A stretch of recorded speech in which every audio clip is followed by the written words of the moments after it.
Hello दोस्तों, आज की कहानी अगर अच्छी लगे तो प्लीज़ मेरी वीडियो को लाइक और चैनल को सब्सक्राइब करें। दोपहर के 2 बज रहे थे। घर का दरवाज़ा खुला हुआ था।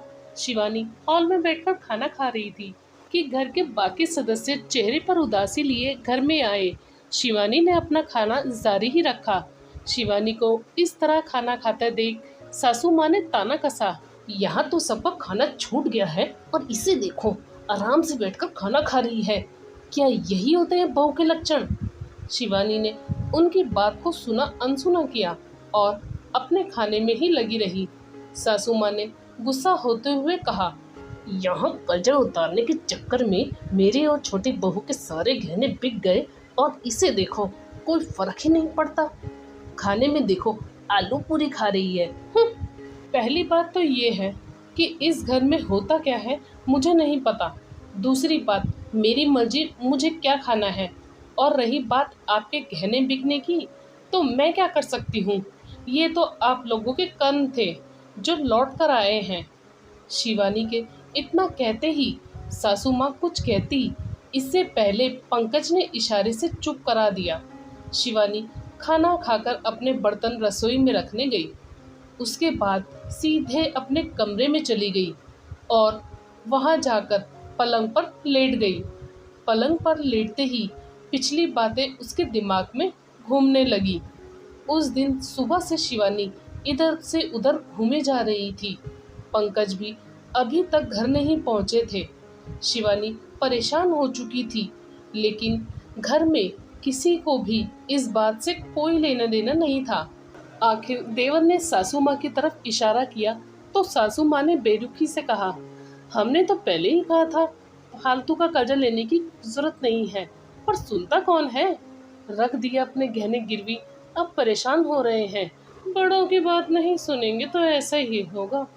एक बार तो शिवानी के मन में आया कि जवाब दे दूं कि अगर आप साथ देती तो शायद ये नौबत नहीं आती, पर फिर चुप रहेगी। एक तो वैसे ही दिमाग खराब हो रहा था, ऊपर से घर में बैठे लोग साथ देने की जगह वे बातें सुना रहे थे। खैर, शिवानी ने ध्यान ही नहीं दिया। अभी भी उसकी नजरें दरवाजे की तरफ ही लगी हुई थी। उसे इसी तरह छोड़ सबने आराम से अपना खाना खत्म किया और अपने अपने कमरे में जाकर आराम करने लगे। थोड़ी देर बाद पंकज घर में आता हुआ दिखा, तब जाकर शिवानी की जान में जान आई। शिवानी के घर में आते ही सीधा पंकज के पास जाकर बोली, क्या हुआ पंकज, पैसों का बंदोबस्त हो पाया? शिवानी का सवाल सुनकर पंकज बिल्कुल चुप हो गया।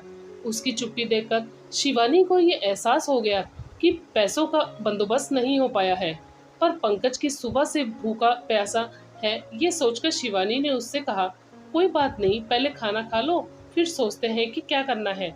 मैं पैसों का बंदोबस्त नहीं कर पाया। पंकज ने उदास मन से कहा। एक बार को तो शिवानी की आंखों से भी आंसू आ गए, पर फिर हिम्मत करके बोली, हम दोनों मिलकर इस समस्या का भी कोई ना कोई निदान कर लेंगे, तुम फिक्र मत करो, पहले खाना खा लो। कहकर शिवानी रसोई में जाकर पंकज के लिए खाना लगाने लगी। खाना लगाते लगाते उसकी आंखों में आंसू आ गए। कितने प्यार से पापा ने वो गहने उनकी शादी में दिए थे। कुछ गहने तो मम्मी के थे जो उन्होंने खुशी खुशी अपनी बेटी को दे दिए थे। इन गहनों से उसकी यादें जुड़ी हुई थी, पर पिछले साल पंकज के बिजनेस में घाटा पड़ जाने के कारण गहने गिरवी रखवा दिए थे। इस उम्मीद के साथ ही बिजनेस चल पड़ेगा, पर ऐसा कुछ नहीं हुआ। उल्टा वे पैसे भी डूब गए, क्योंकि उसी बीच ननद रचना की शादी पक्की हो गई और जो पैसे बिजनेस में लगने थे वे उनकी शादी में खर्च हो गए। एक बार पंकज ने मना भी किया तो सासू माँ ने अच्छा खासा हंगामा खड़ा कर दिया था। थक हार कर पंकज को वे पैसे शादी में देने ही पड़े। अब नौबत ये थी कि ब्याज देने के पैसे तक नहीं थे। कुछ समझ में नहीं आ रहा था कि आखिर क्या करें।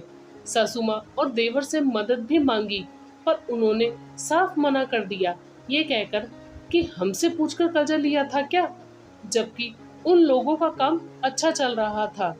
खैर, खाना लगाकर शिवानी पंकज की थाली बाहर लेकर आई तो पंकज हॉल में नहीं था। दूसरे कमरे से कुछ आवाजें आ रही थी। थाली वहीं टेबल पर रख उस कमरे की तरफ बढ़ी, पर वहां हो रही बातचीत सुनकर उसके पैर वहीं रुक गए। सासू माँ, पति और देवर की बातें सुनकर तो वह हैरान रह गई।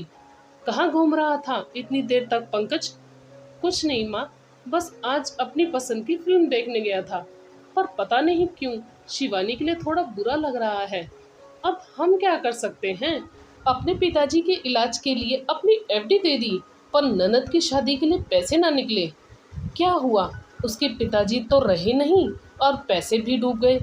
हाँ, अगर भाई के बिजनेस के घाटे का बहाना ना किया होता तो भाभी कभी गहने ना देती। हाँ, एक पत्नी अपने पति के लिए कुछ भी करने को तैयार रहती है। उसे तो लग रहा है कि गहने गिरवी रखे हैं, पर उस बेचारी को क्या पता कि उसके गहने तो कब के बिक चुके। अगर एफडी ननद की शादी के लिए दे देती तो गहने तो कम से कम रह जाते। शिवानी ने अचानक कमरे का दरवाजा खोला।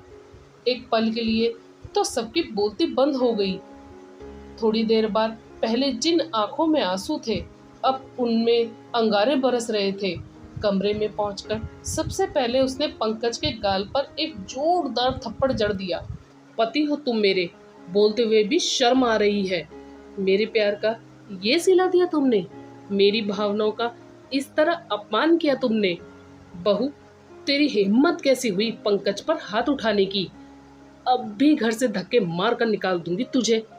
बाप तो रहा नहीं, भाई भाभी भी देखते हैं कितने दिन रखते हैं तुझे तेरे मायके में। चुप कर बुढ़िया, तेरी हिम्मत कैसे हुई मुझे बहू कहने की? शिवानी के मुंह से इस तरह की बातें सुनकर सब चौंक गए। ये कैसी बात कर रही है तू मम्मी से? सास है वो तुम्हारी, भाड़ में गया सम्मान। और तुम्हें क्या लगता है मैं मायके जाकर बैठूंगी? कभी सोचना भी मत। इसी घर में रहूंगी और तुम्हारा सुख चैन सब छीन लूंगी। हाँ, देखती हूँ कैसे रहती है इस घर में। अब तो तेरा दाना पानी उठ गया इस घर से। सोचना भी मत, क्योंकि जो तुम लोगों ने किया है ना, उसे फ्रॉड कहा जाता है। और अगर मैंने कानूनी सहारा लिया तो मैं उसको साबित भी करके दिखा दूंगी। पढ़ी लिखी हूँ, कानूनी दांव पेच मुझे भी खेलने आते हैं। इसके अलावा पूरे समाज में थू थू होगी सो अलग। वहाँ से शिवानी सीधे पुलिस थाने गई और सबसे पहले उसने ससुराल वालों के खिलाफ कंप्लेंट दर्ज करवाई। और आज भी शिवानी उसी घर में रहती है, उन लोगों की नाक के नीचे। पूरा परिवार एकजुट है, पर वो अकेली। अब वो हर चीज करती है जो उसे पसंद है। दोस्तों, आपको यह कहानी कैसी लगी हमें कमेंट करके ज़रूर बताएं।